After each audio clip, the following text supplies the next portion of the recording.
Hello guys, magandang buhay! Join me today as we learn about grammatical features in clear and coherent sentences. Once again, this is Teacher Lynn Ganda. Off we go! Sentences are important features of language.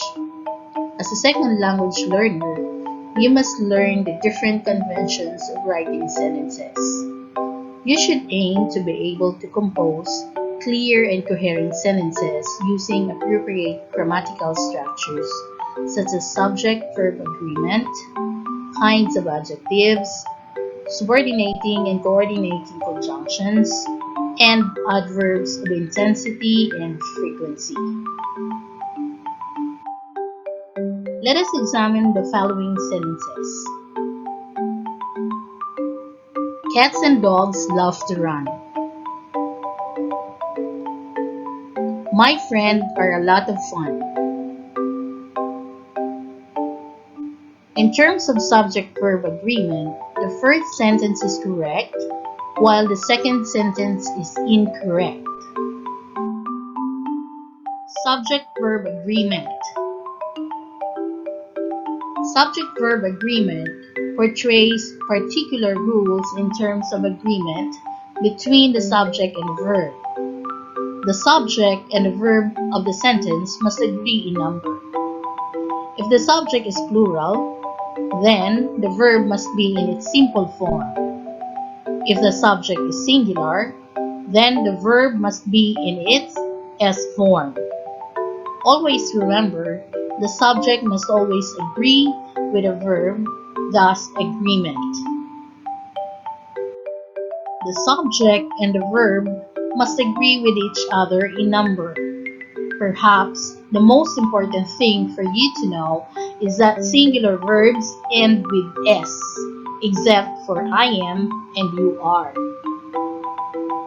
If the subject is plural in number, it takes the simple form of the verb. How to make the subject and the verb agree with each other? Just follow these simple steps. First, identify the subject of the sentence. Second, decide if the subject is singular or plural. And lastly, decide which verb form will match with the subject. Let us analyze the following examples. Number 1. The boy watches the movie. Boy is a singular subject. Watches is the S form of the verb. Number 2. The boys watch the movie. Boys is a plural subject. Watch is a simple form of the verb. Number 3. The rain falls at a steady rate. Rain is a singular subject. Falls is the S form of the verb. Number 4. The drops of rain fall at a steady rate. Drops is a plural subject. Fall is a simple form of the verb. Number 5. Jack enjoys playing golf every Sunday. Jack is a singular subject. Enjoys is this form of the verb. Remember, in the present tense, nouns and verbs form plurals in opposite ways. Nouns add an S to the singular form. Verbs remove the S from the singular form. Kinds of adjectives. Descriptive adjectives tell us about the kind or quality of a noun.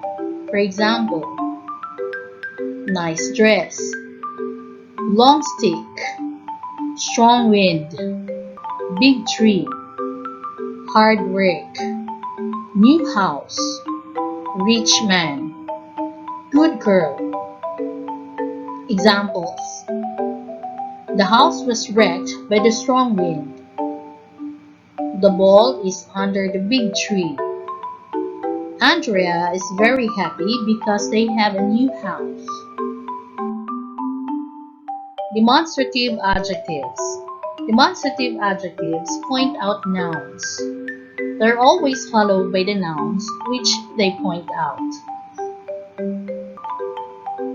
This indicates a singular noun that is nearby. That indicates a singular noun that is far away. These indicates plural nouns that are nearby. Those indicates plural nouns that are from a distance. Examples: I used to like this bag. That car is expensive. These collections have been here since 1992. Can you pick those toys you played in your room? Possessive adjectives. Possessive adjectives show possession. They're always followed by a noun. A possessive adjective, also called a possessive determiner, expresses possession of a noun by someone or something by modifying the noun. Examples: her friend, his shoes, my car, their house. Interrogative adjectives. Interrogative adjectives deals with question-like adjective that refer to a noun. Examples: which movie will you watch? What item did she buy? Conjunctions. Conjunction is a word that joins words, phrases, clauses, or sentences.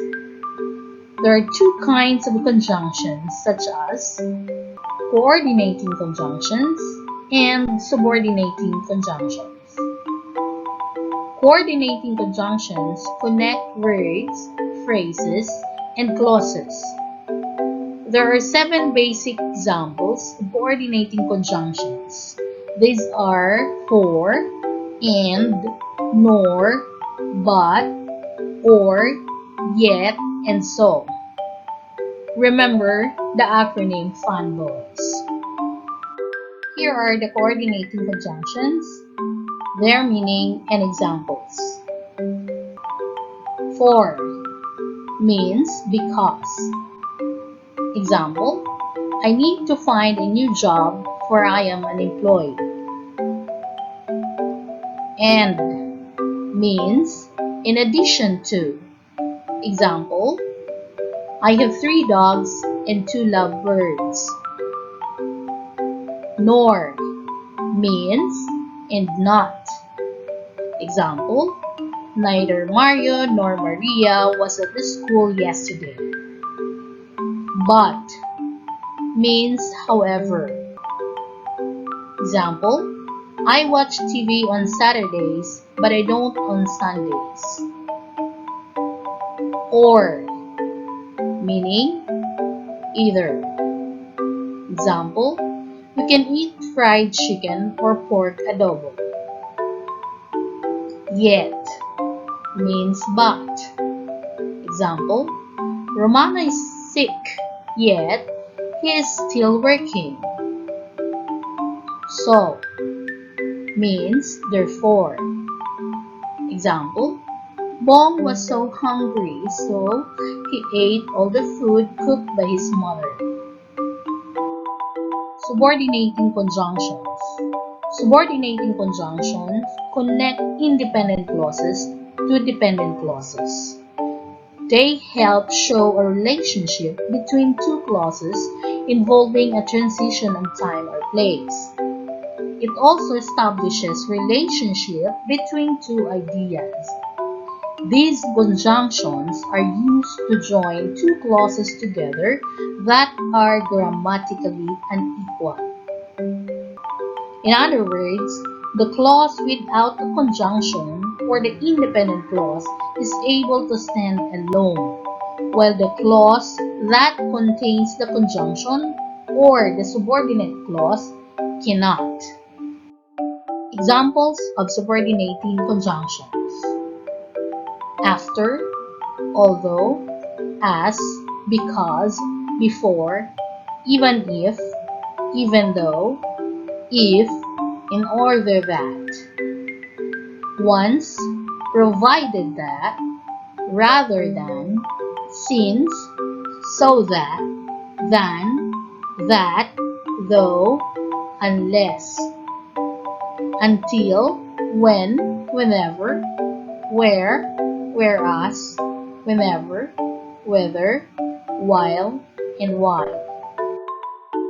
Adverbs of intensity and frequency. An adverb of intensity gives information about the degree.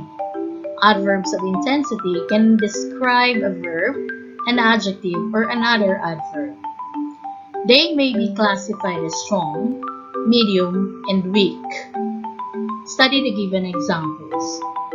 Strong, extremely, completely, totally, absolutely. Medium, rather, pretty, quiet, fairly.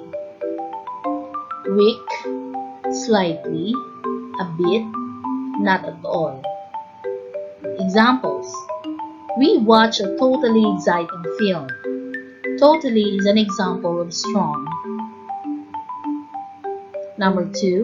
However, my friend said it was fairly interesting. Fairly is an example of medium. Number 3. But Mika said that it was a bit boring. A bit is an example of weak.